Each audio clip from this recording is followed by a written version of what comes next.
supplementary food and clothing for those who were in need, those who were, for instance, pregnant.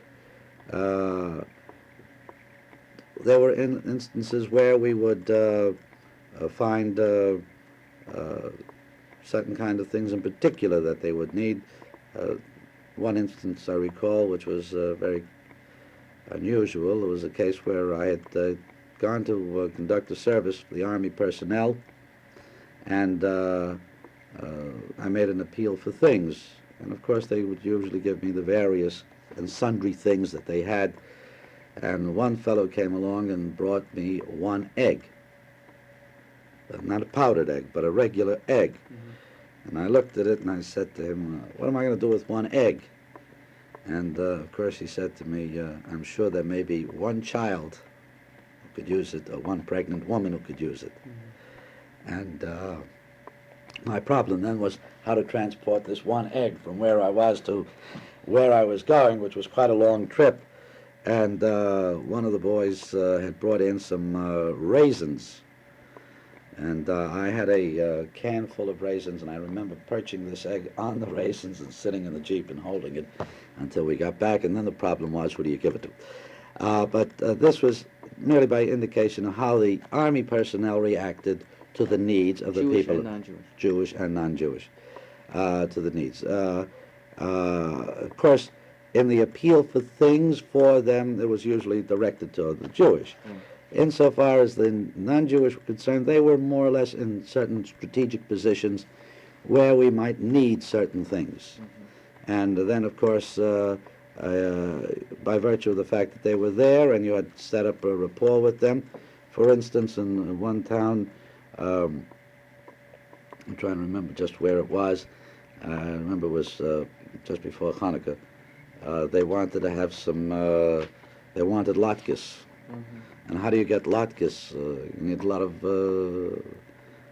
potatoes. Well, so a couple of bottles of liquor produced enough enough sacks of potatoes in order to have the latkes, and everybody was very happy with it. This was all well and good. In terms of the problems that they had of being reunited with loved ones, in Stuttgart, JDC sent in one of its workers, and who lived in the DP Center, and had her office in the building of the Gemeinde. Do you remember her name? Continue. All right. I forget where I was. The JDC worker. The JDC worker had her office in this Gemeinde house on Rheinsburgstrasse in Stuttgart. I was trying to recall the name of the place, the name of the street. I had asked her to do certain things, namely to maintain an inventory of all the things that we had there, that we brought in, and to keep a record as to who received what and when, and also to act as the unofficial mailing service to collect the letters from the people to be sent to the United States, and that then we would send them through Army postal in a given way. And all these things took place in that I had a supplementary office there for the work with the Gemeinde and with the DPs. We ran a service there for the Gemeinde. This was a service, a dual service, both from the point of view of the Army that was stationed around there and the civilian population. And one of the pleasurable experiences that we had was that in the DP Center there, they had a kosher kitchen, mm-hmm. where there were Jews who refused to eat non-kosher meat afterwards, and I had received a supply of 75 pounds of kosher salami from my wife in the States, who finally learned that the only way she was able to get it through was by telling the postal authorities that this was ecclesiastical equipment. And interestingly enough, that the people who were in charge were very meticulous about using this meat. They only ate it on Shabbat and portioned it out very carefully to the people who were there, who were insistent that they only had that they would have only kosher meat. Incidentally, on that level, the general in charge of the 6th Corps at one occasion asked me what could be done for the DPs, and the reason for it was that some of the DPs had been involved in black market work. Do you remember the general's name? Offhand, no. I'll have to try to find it for you if you want it. Asked me what he called me in a sense of complaint that the Jews were involved in the black market and in Stuttgart, and I indicated to him that I wouldn't lie to him that they were, but that before he condemned them, to hear me out. And I explained to him that here were people who were brought out of the concentration camps. We put some flesh and bone on them, but they have fertile minds, they have nothing to do, and as a result, if we don't give them a social outlet for their thoughtfulness, that they were going to find antisocial endeavors. He was very sympathetic and understood it and said, well, what would you suggest that we do? And I indicated to him that I had heard that there were, the Army had machine shops for repair of shoes and repair of clothing and these kind of things, and I suggested that perhaps some of this might be made available to the people there so that we can undertake some kind of a rehabilitation and retraining program for them so that they can become economically productive and give them something to do. And he was very grateful. He said he was going to see General Eisenhower that day or the following day and that he would take it up with him, and as a result something along those lines did occur. I also took up with him the question of shechita, of kosher meat, and I believe that ultimately something along those lines were also done in that area. This was the 7th Army area, so that each area had its own peculiar problems. In the 6th Corps, we didn't have the bulk of DPs. The bulk of DPs were down in the Munich area. And so that this was, in comparison, a very small installation. Apropos of that, I recall that there was some VIPs, I don't recall who they were, but Army VIPs who had come to see the situation of the DPs. And they went up to this place in this Altersheim, and it was really a very fine installation. And the general in charge of the group said, well, these people are living very comfortably here, and what all the complaint about? I said, yes, that's true, but realize that there are only about 110 of them living here. But so that this is in comparison to the bulk of the situation that existed. The other relationships with the DPs were in the area of trying to help them rehabilitate themselves, set up programming for them.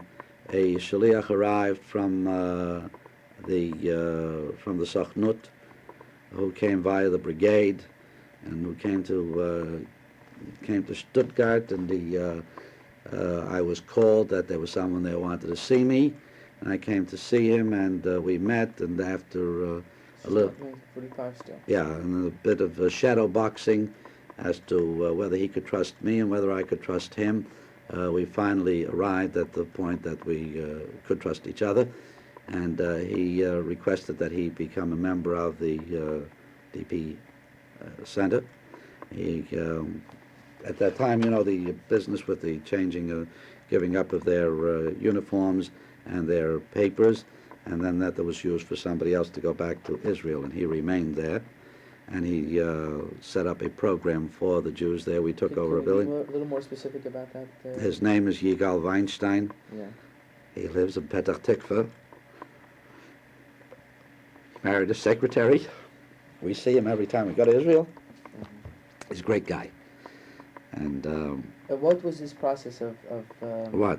The interview, the original interview? No. I mean of the using various carts to get to Palestine. Oh, well, what happened was that these fellows would remain in the camp. Yeah. He gave me his uniform from the brigade, Mm-hmm. his papers. My job was to get it back to his unit, and then they gave it to whomever they wished, who in turn went in as he on leave. Uh-huh.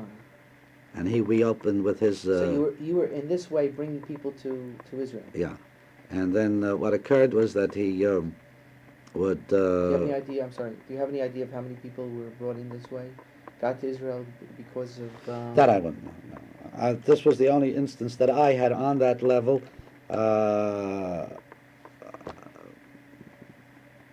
was the only case that I really had, that he established the Bet Bialik in Stuttgart, right at the the area there. We got as many books as we could and all the kind of things that we could to set up a very fine cultural program. UNRWA was very cooperative in this sense, in making the building available, the equipment available, and all the other things that we needed. Don't you find it interesting that when a Jewish representative from Palestine came to Germany, he went right away to the Jewish chaplain instead of going to, let's say, the JDC or some other... Well, Jewish he didn't go to the Jewish chaplain directly. He came to the... I shouldn't say that. In my instance, I know what occurred. Right. My relationship to the committee was a very warm one. Whenever any problem arose, and I'll mention some of them to you, they always turned to me for help. When this man arrived on the scene, it was a natural thing for them to turn to me, because after all, being Army, the lines of communication between them and the government more readily through me than through a JDC person. And so this was to be the normal thing. So during these early months, it was quite normal for you to have good contact with members of the Jewish agency. In the relationship between the Jewish agency, whenever anybody came in along those lines who wanted some information, whether it was the Jewish agency or, for instance, on one occasion, of course, Rabbi Lookstein came in as a representative of the United States Army, or CANRA, of the JWB. He came into this area, and I took him around. It wasn't JDC who was going to do it, because that was a different line of communication. Well, the JWB and chaplains were... that's CANRA, yes. Yeah, right, we're together. We're together. So, but it wouldn't be expected for him to go into... For Rabbi Lookstein, I wouldn't expect him to go to the JDC, but I might have expected someone from the Jewish agency to go to the JDC. No, they went to the DP center. Right. Came to the DP center. The person, the head of the camp, the head of the committee would say, "What do you want?" "Well, this is what I want to do. Who do I talk to get this thing worked out?" So the natural thing in that instance was to call me. You see, because I knew the ropes. It's not that I knew the ropes, but by virtue of being Army, Right. you had the doors were open to you, much more so. A JDC worker, in order to get to Army, would have to go through the channels of UNRWA, unless there was a direct relationship between them and the Army personnel on a private, individual basis, on an informal basis, rather than a formal relationship. Now, it may be due to whatever the personal relationships might have been between the chaplain or the JDC worker and the group. They were mindful of my position. They were appreciative of my position. I'm talking about the Jews. Because later on, there was a very unpleasant situation that occurred in Stuttgart, where there was a riot between the Jews and the local police. And when I became aware of it, and I was already stationed in Heidelberg, then I came running down to find out what happened. And I said to these people, "How come you allowed there should be guns here? How come you never told me?" So one of them turned to me and said, "If we had told you, we knew what kind of a guy you were, you would have made us surrender him." You see. So that on one hand, they would turn to me for help and guidance and share everything with me. On the other hand, they were mindful of my position and not to in any way try to compromise my position with the Army. Are we jumping ahead with this particular instance? Yeah, well, I'm just I'm giving you things as one thing leads into another, rather than in any chronological order. I'm trying to deal with the areas in which I was involved with them. So one was to give them help. For instance, on one time I got a shipment of talasim and tefillin, and there were several hundred Jews there. So I got 3 or 4 talasim and a half a dozen pair of tefillin. But how certain individuals would want it, and knowing certain people by that time as to how they reacted, I would then give them whatever, give it to whomever I thought would really appreciate what was necessary. In terms of their relationship to military government and to the local police, there I played this role whereby if any of them were locked up, for whatever reason it might be, I was immediately called. Rabbi so-and-so is locked up, what can you do? Well, I would call military government and say to them, what were the charges against this man? Curfew violations, black marketeering, these kind of things. So I'd say to them, all right, release him and I'll be over to sign the papers. And so even before I would get there, the person would be released on my say-so, and I would sign the papers and promise that the person would be in good condition, would behave from there on. Of course, there were humorous situations as well. One in particular where one of the men who was in the DP Center, a dramatic artist, and he had produced a play, and he was very anxious for me to be at the play, and I got there rather late, and he was very much annoyed with me. And he said to me, wow, how come you didn't come? I said, look, somebody was sitting in the prison, and I had to get him out. I said, and that was all. So a few months later, the chairman of the Jewish committee of the DP Center called me. He said, last night so-and-so was picked up for violating the curfew. Oh, I said, he found fault with me. I said, let him sit a while. He says, no, but they picked up my brother too. I said, okay, I'll take care of him, and the two of them will get out. But this was this was of course months later when there was a bit of, they had been rebuilding themselves already and rehabilitated themselves. Did you have any contact with them in the sense of talking about what they wanted to do later on? Yeah, I'll come to that in a moment. So that this was now, it's interesting that in one instance I was called by this same person who is now in Israel, Mark Gutman, who was the head of the committee at the time, who lives in Haifa at the present time.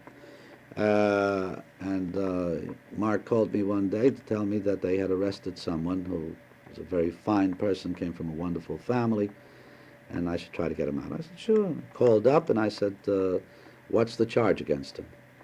Well, he was picked up with a gun on his person. I said, well, let him sit there a while. I called up Mark and I said, Mark, wird ihm gehabt mit a Pistolet. You understand Yiddish? Yeah. So he says, mit a Pistolet soll sitzen. And now, this is indicative of course he didn't want him to stay there, but this was indicative of their attitude not to put me in an awkward position so that I might find myself incapable of doing the things that had to be done for them on all kinds of levels. Why were they with guns? Were they smuggling them, or were they? Well, there was here again. Here again, it was a case of some of them who just were restless, angry, and ready to do anything they could. They fell into antisocial tendencies, and as a result, they did the things that were wrong, and they were black marketing on a real big basis. We had one instance where I had to bury a fellow who had been waylaid and killed, and he had on his possession at the time, I was told by others, several thousands of dollars in American currency. You see. So that there were those people who, it was a normalcy of living started again. As one of them said to me one day, Mark said to me one day, Rebbe, mir sind schon in der Stadt. I said, why? He says, wir haben eine Stadt Meshuggenen. You see, this was already, they were coming back into life.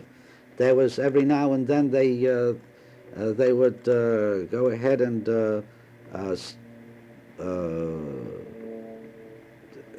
visit all the apartments, make a spot check of all the apartments of the people who were living there.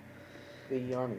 No, they themselves. Oh, they themselves. They themselves. In other words, they would do it with the army, without the army. The army would do it occasionally. The army didn't do it because they felt that it was improper.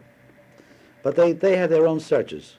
Mm-hmm. And one day they caught one guy, a Jew, in bed with a German woman. And they said that they told me about it. I said, well, what did you do about it? They said, we told him to leave the camp. We don't want him in the DP center.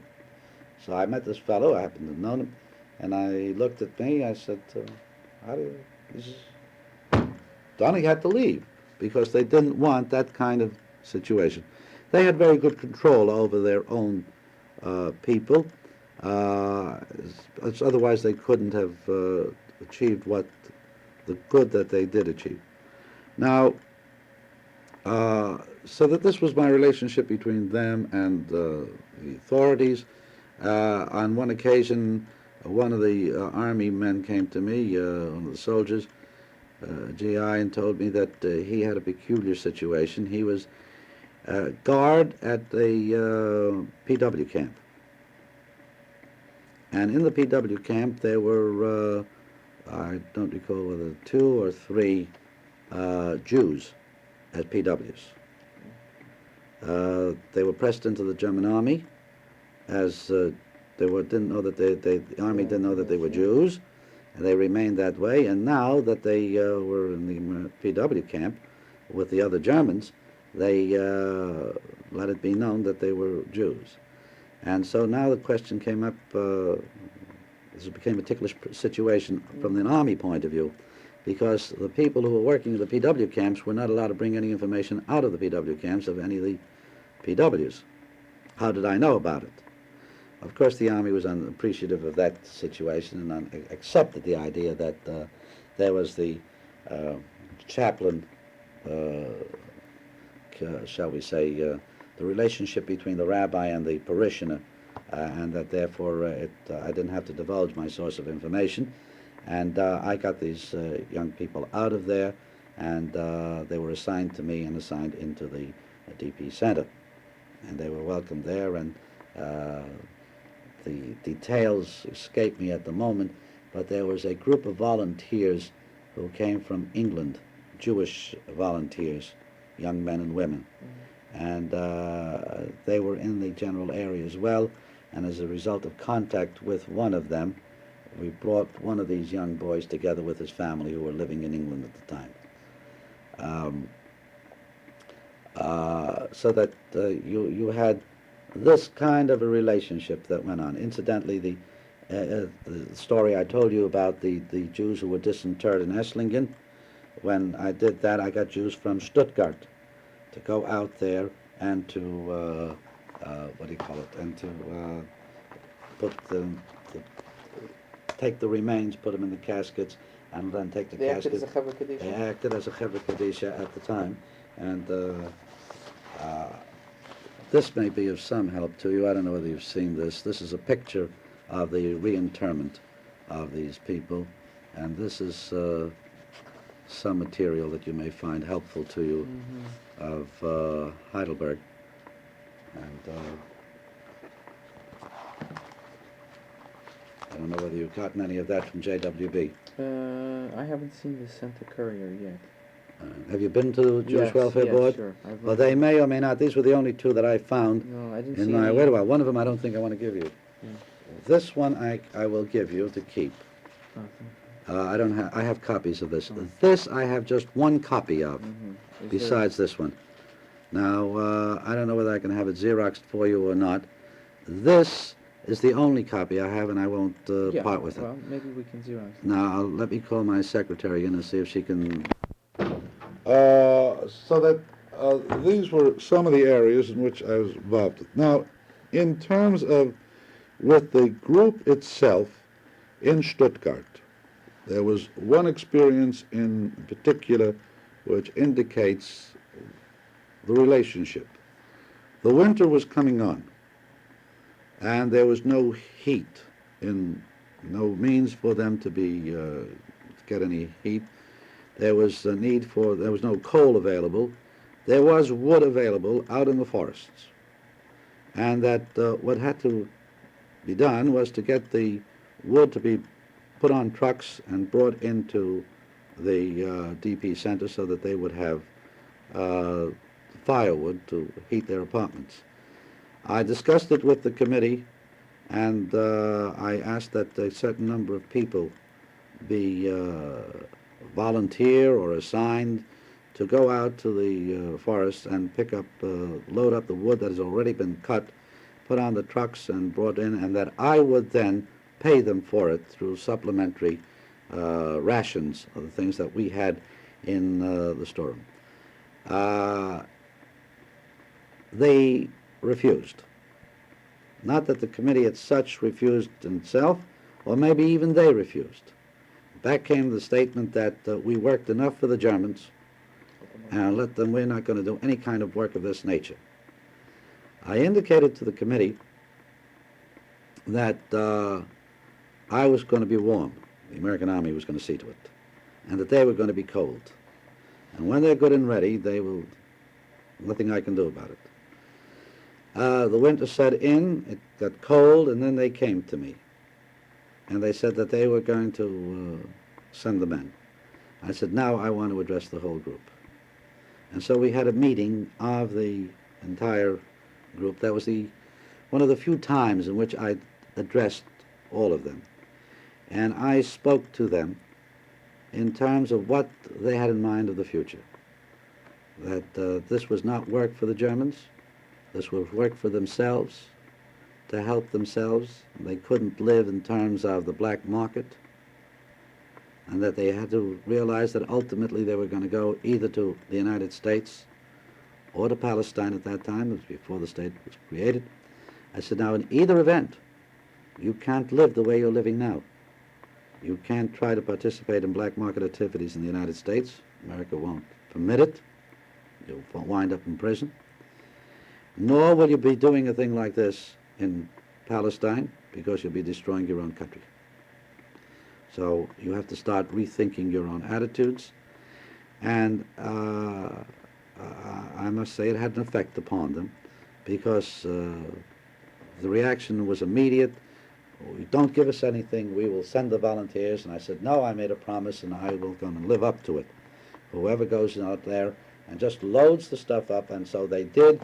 And of course they got their supplementary rations. Not only was that the reaction, but even later on, many of them told me there, and subsequently in the United States of people whom I've met, that that was the turning point in their lives. I mean, up until this point, winter of 1945, they hadn't come to grips with what they were going to do. No.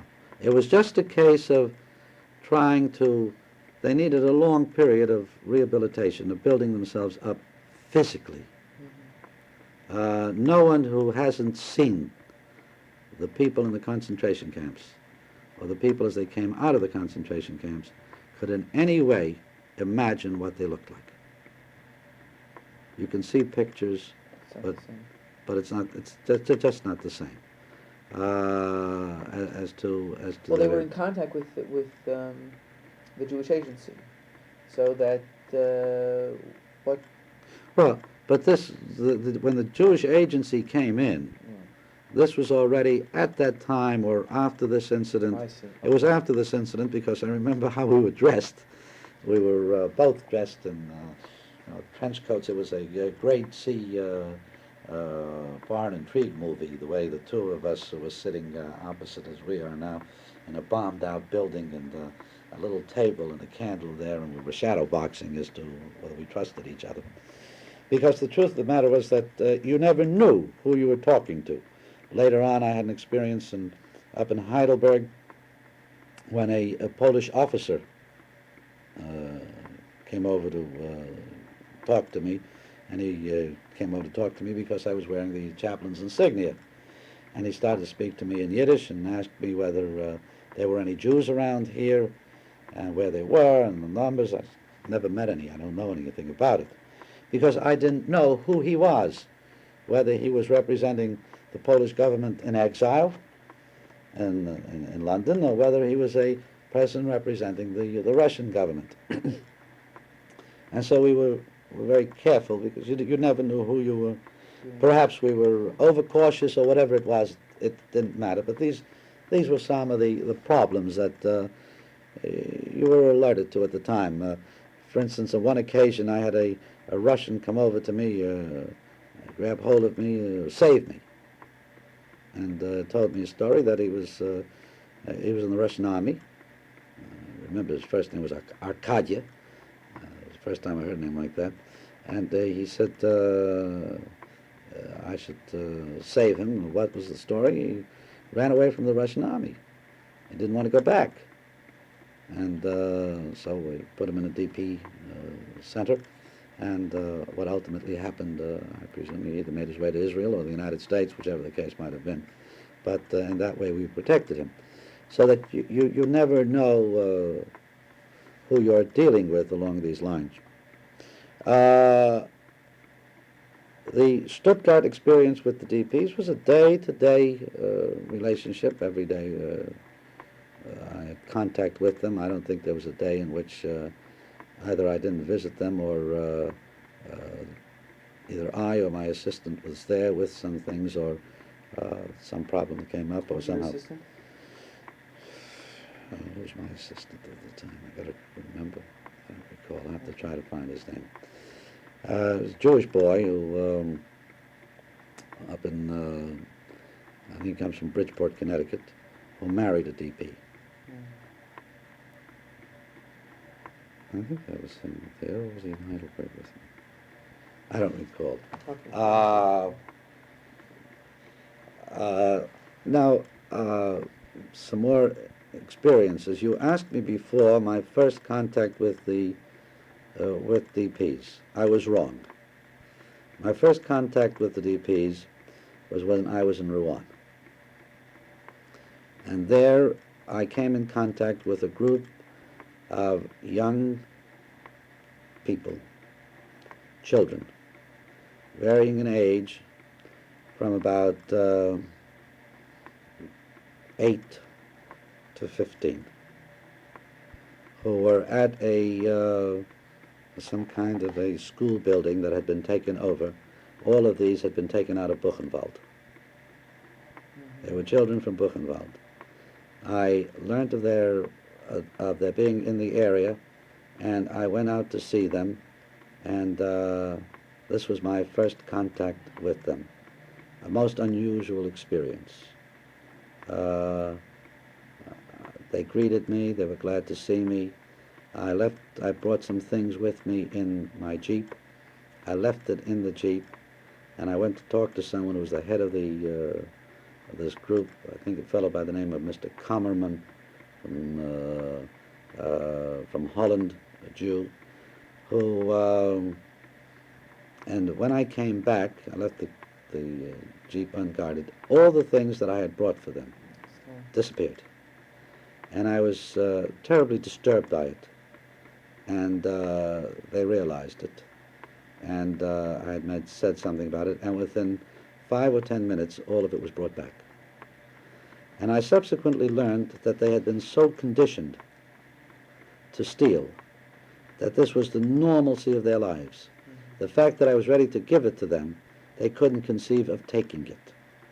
They had been totally demoralized, where 15, 14, 13-year-old kids were already talking about stealing, smoking, women. That's all they were concerned with.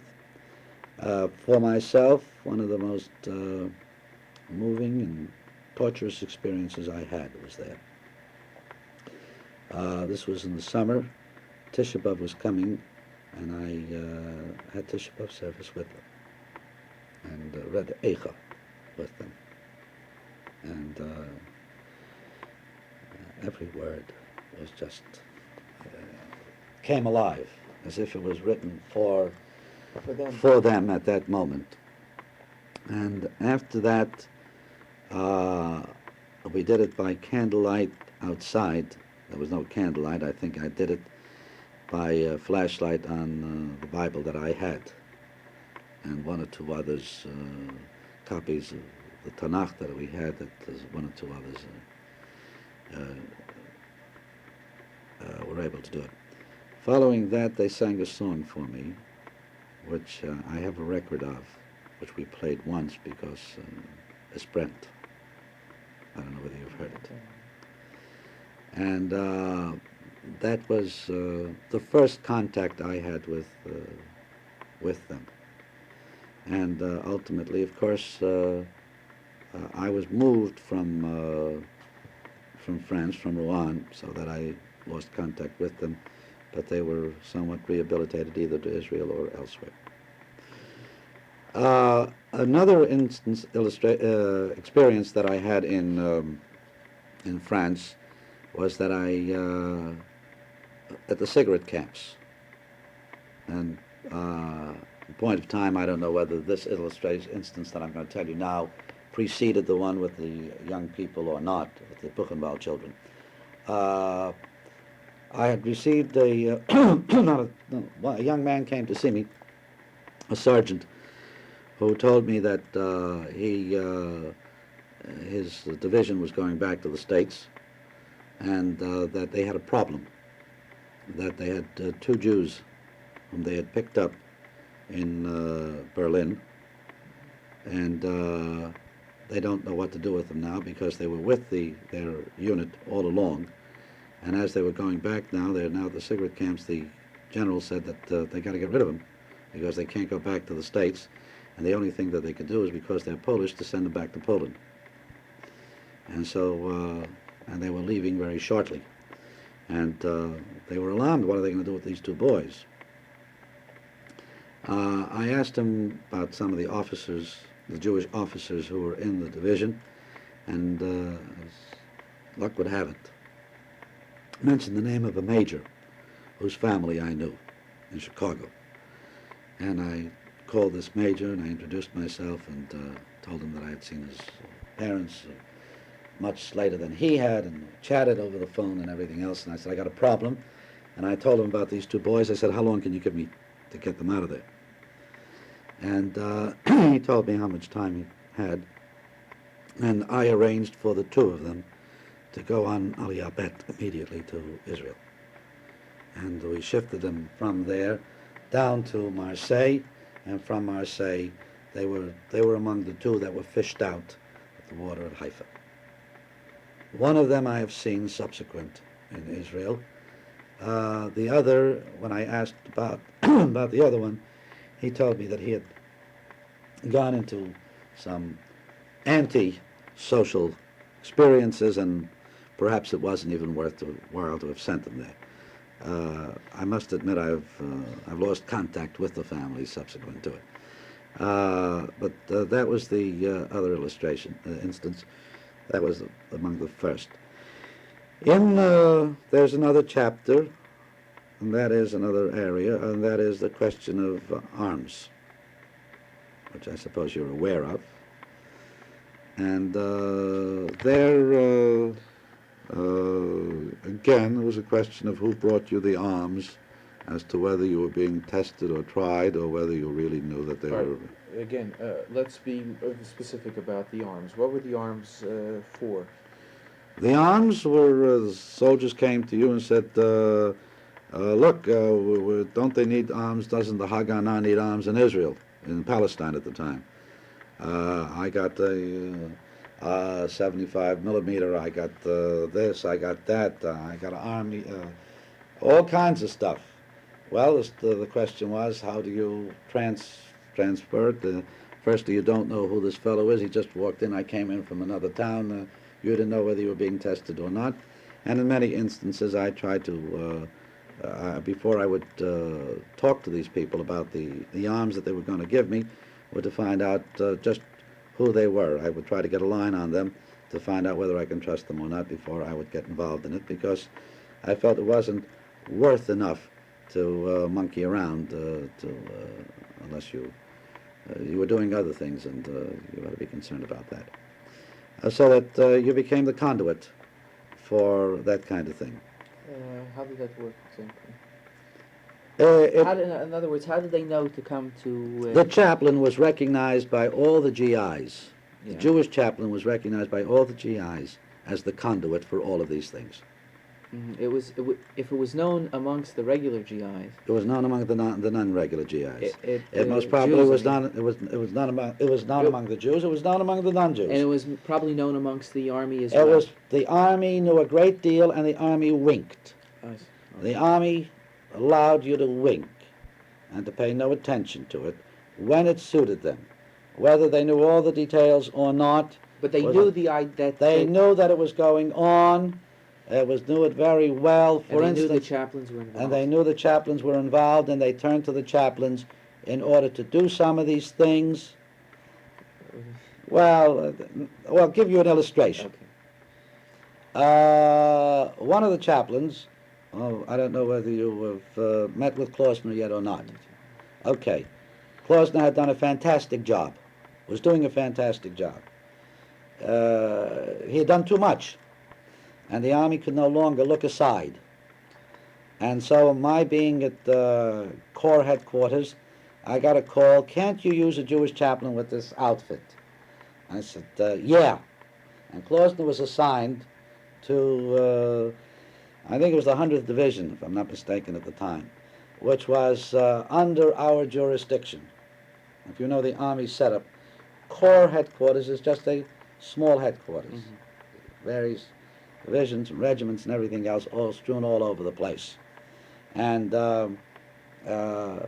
each division may or may not have been entitled to a Jewish chaplain because there was a relationship between the number of personnel and so on.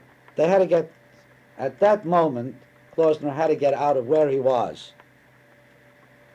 And then either that somebody was going to shoo him back to the United States or send him off to the CBI, and we had to keep him there because of all the involvement that he was in already and all the things that he had been doing and so on. So who was interested in keeping him there? The Army was.